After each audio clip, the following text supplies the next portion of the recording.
Hey everyone, welcome back to the channel. Today we're diving into a topic that's about as fun as a root canal. Relationships. Just kidding, relationships can be wild, man. But they can also be confusing as hell. That's why we're talking about the power of going no contact. You know, that thing where you just disappear, ghost them, like a ninja in the night. Now, I know what you're thinking, Joe, is that even a good idea? Isn't that kind of messed up? Well, it depends. It's like ayahuasca, man. It can be a powerful tool for healing, but you gotta know how to use it. So, if you're ready to explore the wild world of no contact and whether it actually works, grab your beverage of choice, sit back and let's get into it. So, first up, we got the element of surprise. See, when you go no contact, it's like bam! You hit them with the unexpected. 1 minute you're there, all up in their DMs, and the next, poof, you're gone, vanished. It's like you never existed. This can be a real head-scratcher for the other person. They're used to you being around, predictable like the tides. But then you pull this ninja move, and it throws them off their game. They start wondering where you went, what you're doing, who you're with. And that's when the curiosity sets in. See, humans are hardwired for curiosity. It's what makes us explore, discover and click on those clickbait headlines. And when you suddenly disappear, it triggers that same curiosity in the other person. They start thinking about you more, wondering what you're up to, and maybe, just maybe, they start to miss you. It's like that saying, you don't know what you've got till it's gone. Absence makes the heart grow fonder, or something like that. And sometimes that little jolt of surprise is all it takes to get someone to realize what they've lost. They might even start regretting their actions, wondering if they could have done something differently. Now, this old saying gets thrown around a lot, but is it actually true? Does absence really make the heart grow fonder?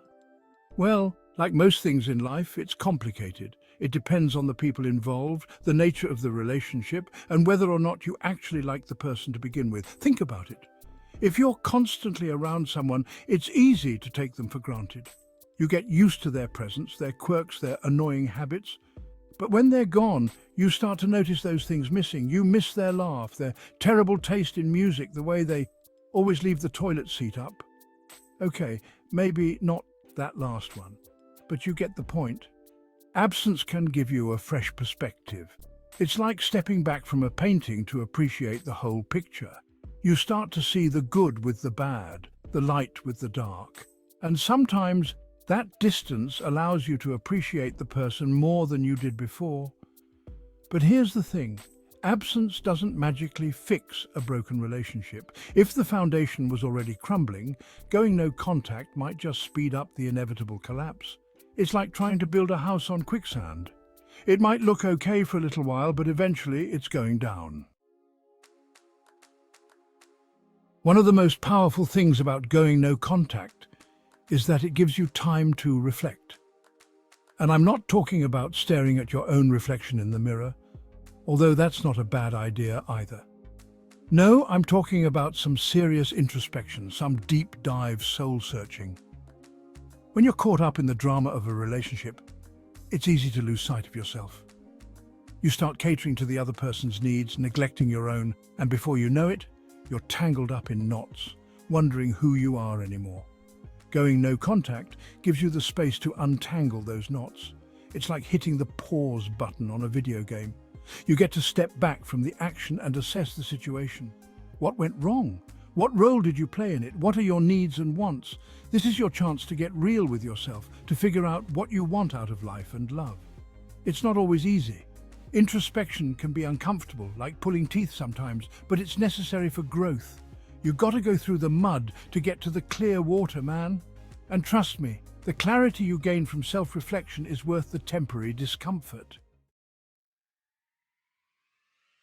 Ever notice how sometimes your phone just starts acting up? It's slow, the apps are crashing, and you just want to throw it against the wall. Well, our emotions can be kind of like that too.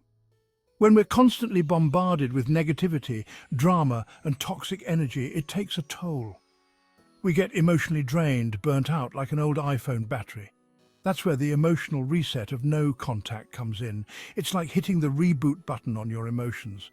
By removing yourself from the source of the stress and negativity, you give yourself a chance to recharge. Think of it like this.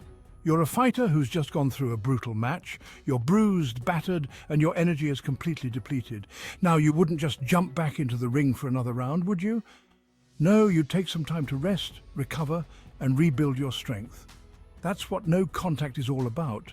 It's about giving yourself the time and space to heal, to process your emotions, and to come back stronger than before. All right, let's talk about power dynamics, baby. In any relationship, there's a certain power dynamic at play. Sometimes it's balanced, sometimes it's not. And when you're the one constantly reaching out, initiating contact and pouring your heart out, it can feel like you're on the losing end of that power dynamic. But here's the thing about going no contact. It can flip that dynamic on its head. Suddenly you're not the one chasing after them anymore. You're not waiting by the phone, hoping they'll text back. Nope, you're out there, living your best life, doing your own thing, and letting them come to you. And that, my friends, is a game changer. See, when you shift the power dynamic, you change the whole game. You take back control of your own narrative and show them that you're not going to wait around for them to get their act together. Now, this doesn't mean you should play games or try to manipulate the other person. That's some weak sauce, man. This is about reclaiming your own power, setting boundaries, and showing them that you deserve to be treated with respect. All right, folks, that's it for today's deep dive into the wild world of no contact. Remember, like a perfectly brewed cup of coffee, the effectiveness of no contact can vary. What works for one person might not work for another. If you've ever tried the no contact rule, I'm curious to hear your stories. Did it work? Did it blow up in your face? Share your experiences in the comments below. Let's get this conversation going. And if you found this video helpful or entertaining, don't forget to hit that like button and subscribe for more content. Until next time, stay strong and stay awesome.